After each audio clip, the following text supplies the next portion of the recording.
Next up is Professor Nayoung Kim from Seoul National University College of Medicine, who's working in the field of gastroenterology. Today she'll talk about the effect of estrogen and androgen receptors on the clinical characteristics of gastric cancer patients.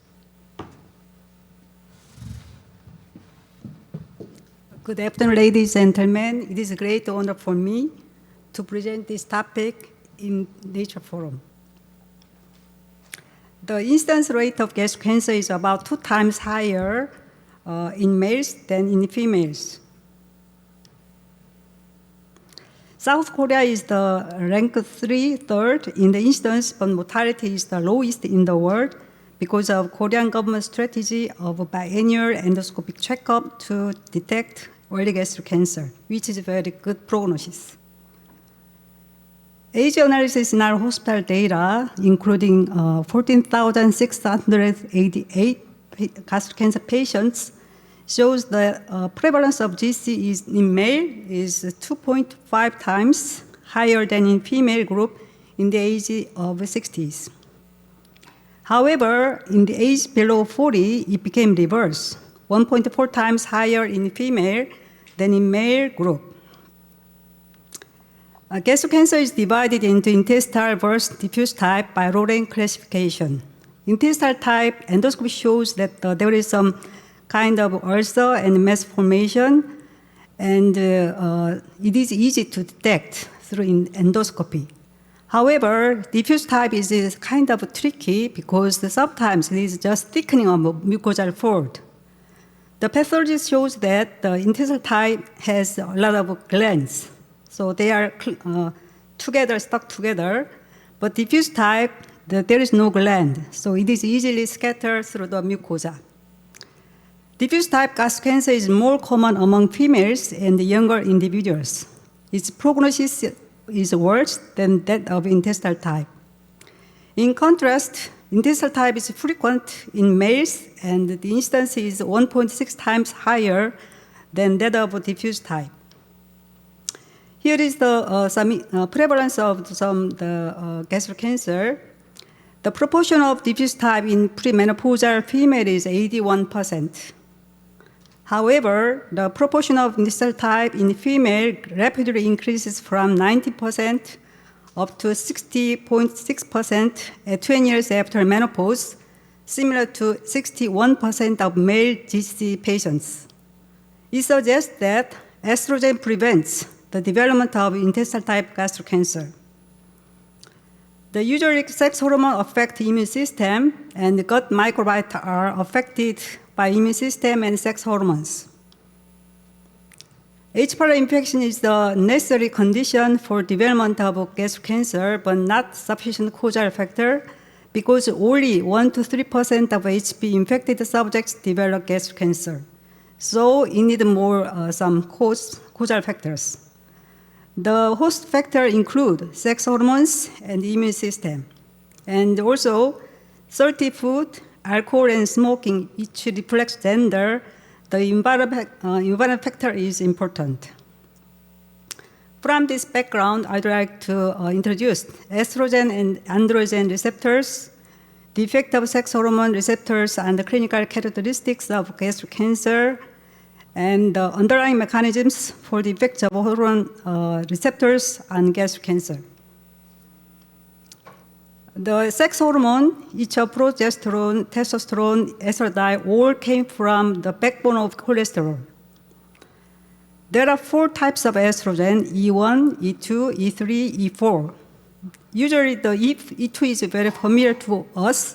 7-beta estradiol actually has high affinity to estrogen receptors. Estrogen regulates the cellular effects through their intracellular receptors. However, the ER-alpha and ER-beta and the G-protein coupled estrogen receptor 1, the 3 kinds of estrogen receptors are cloned very differently. ER-alpha in 1985, ER-beta 1996, and GPER1 2012. So the ER-alpha and ER-beta locates mainly in the nucleus. GPER1 locates in the membrane, with 4 extracellular segments.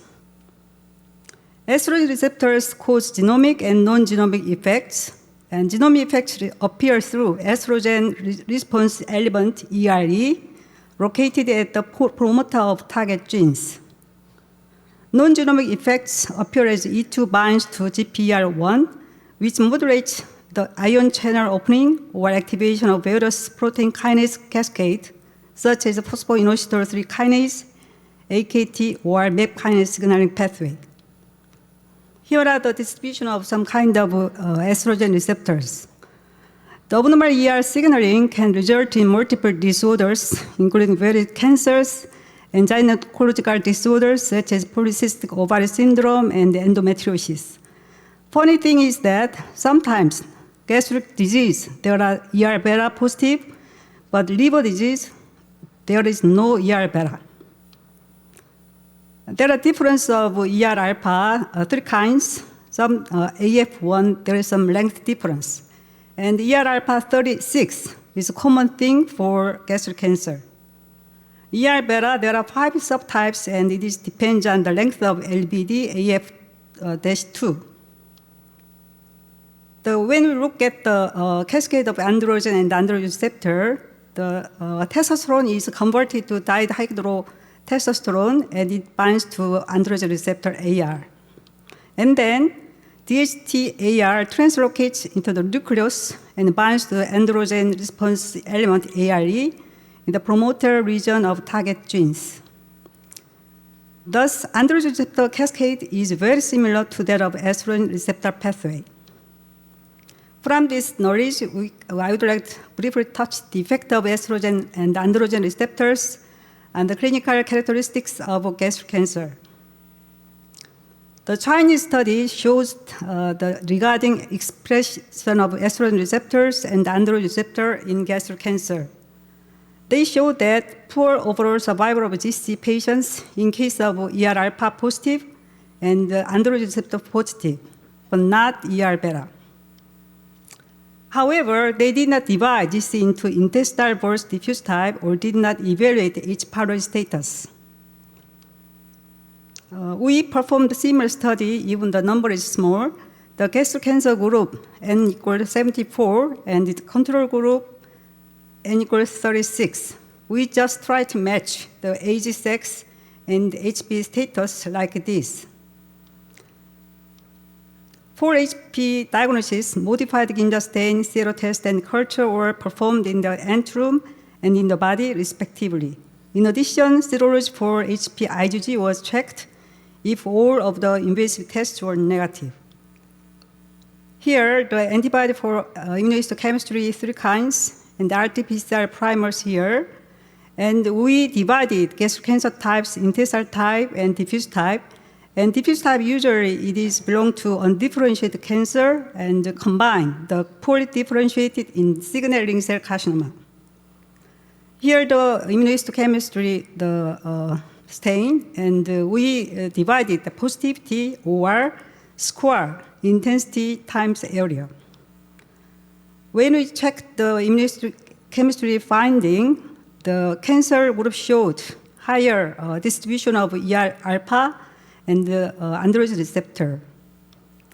RT-PCR shows that the ER-beta is quite lower in the cancer group, and AR is higher in the cancer group. When we checked using scores, ER-alpha and AR is higher in the cancer group, and when we divide it, depending on differentiation, the undifferentiated group shows higher distribution of ER-alpha and androgen receptor. And HB is a very important factor in the gastric cancer. We just try to figure out how they interact with each other, the hormone and H. pylori infection. And ER-beta was significantly higher in HB positive, suggesting of interaction between ER-beta and H. pylori. However, the expression of ER-alpha and AR were lower in the HB positive group, different from ER-beta. So just I will summarize this small talk, but ER-alpha and AR expressions were positively correlated with gastric cancer, while ER-beta showed the opposite pattern. ER-alpha and AR expressions were correlated with diffuse type and undifferentiated storage by IHC. In contrast, ER-beta expression was not related with undifferentiated GC and related with H. pylori positivity. These results suggest that ER-alpha and AR contribute to the diffuse type gastric cancer carcinogenesis. However, ER-beta has preventive effect on GC and it somehow interacts with H. pylori. Here is a meta-analysis regarding the prognostic values of estrogen receptor alpha and beta in patients with gastroesophageal cancer. Gastroesophageal cancer consists of stomach and esophageal cancers is the leading regions of tumor-related mortality worldwide. It means it's a poor prognosis. Higher ER-alpha expression in the G cancer was associated with poor overall survival. The hazard ratio is 1.58, and the higher ER-beta expression was associated with good overall survival, 0.56.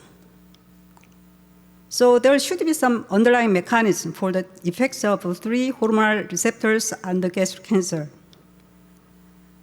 The main schematic signal transduction is similar in both of ERs and AR. And in spite of this similarity, it is quite interesting that ER-alpha and AR promote diffuse type gastric cancer for prognosis, but ER-beta prevents intestinal type GC. This is a very nice study performed by Professor Jo Soo-jung from Seoul National University. They tried to figure out the ER-alpha expression and the diffuse type gastric cancer. They used the MKN45, SNU638 because they are ER positive, strong positive. However, SNU5, diffuse type gastric cancer line, they don't have ER-alpha. So E2 induced viability. Of course, this is through ER-alpha receptor, and MKN45, SNU638, which has ER-alpha distribution, it promoted the viability of cancer cells, and ICI, the fulvestrant selective ER downregulator, just converted to original status. However, SNU5, ER-alpha negative, there was no effect of ICI. It means the mediator is ER-alpha receptor. And then the migration invasion shows that E2 provoke the migration invasion, but ICI, the ER downregulator, convert to original status. In addition to this migration invasion, EMT is a very important concept for the metastasis. They checked EMT markers, encadherin, SMAT, vimentin, snail, slug, and they found it to trigger the expression of these EMT markers.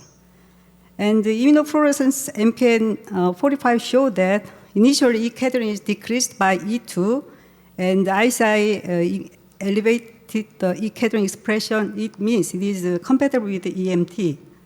And also stemness markers, ACT4, CMYC, NADONG, FST, sulfur, all of those are increased by E2.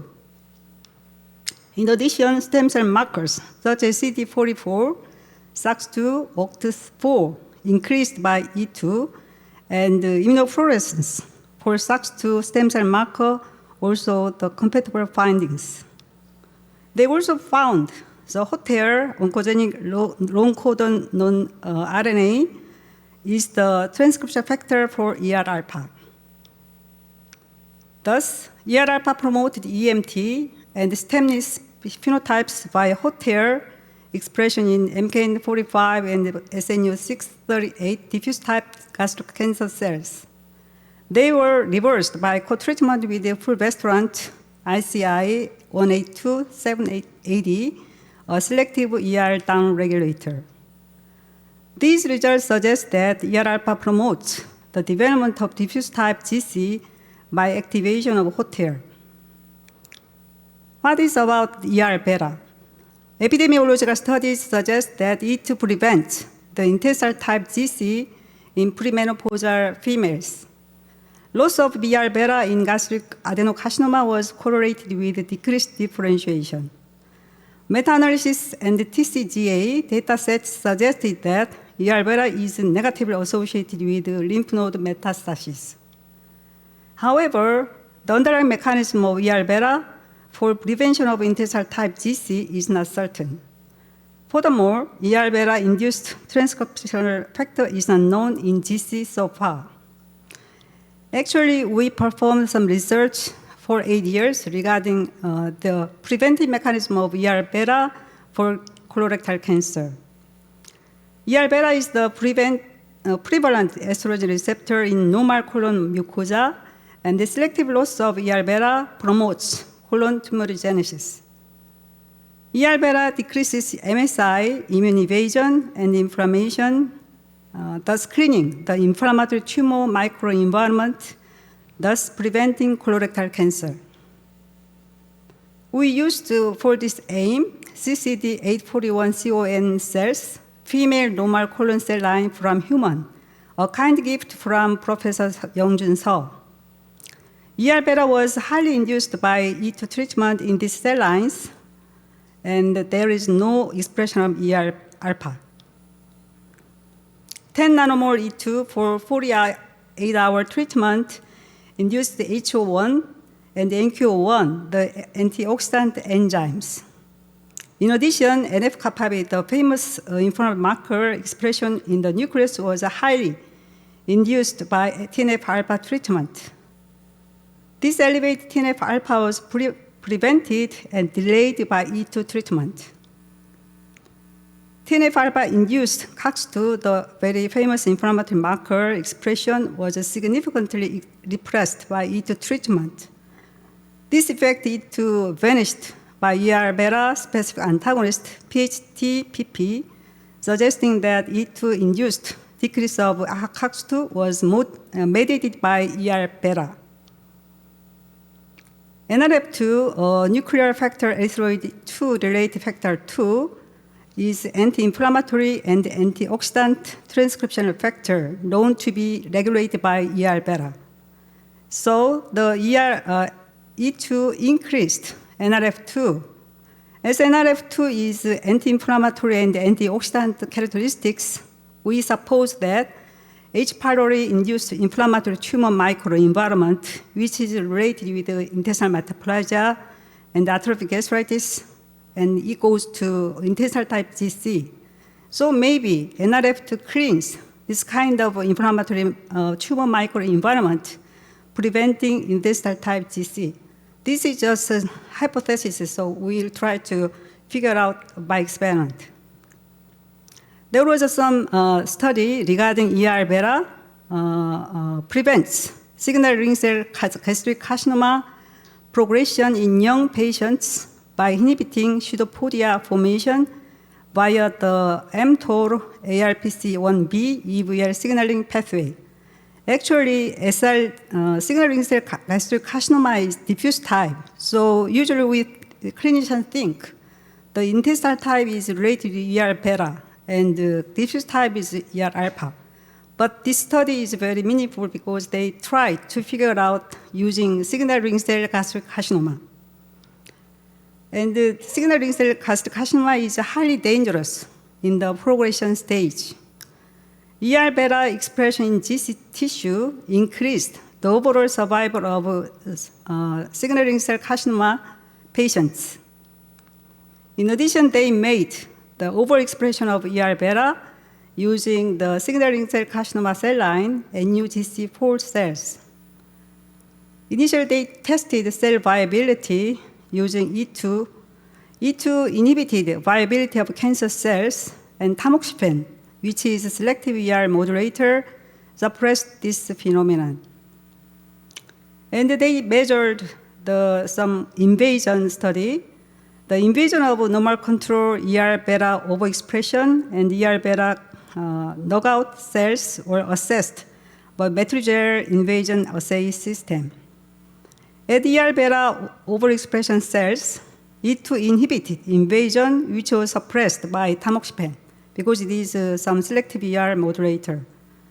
And the ER-beta knockdown cells, it was the opposite. E2 increased invasion, and tamoxifen also suppressed this. And they tried to figure out about pseudopodia formation using confocal fluorescence microscope for ER-beta knockdown cells. The E2 stimulated pseudopodia formation, which means cytoskeleton remodeling, and the tamoxifen, the selective ER modulator, suppressed this.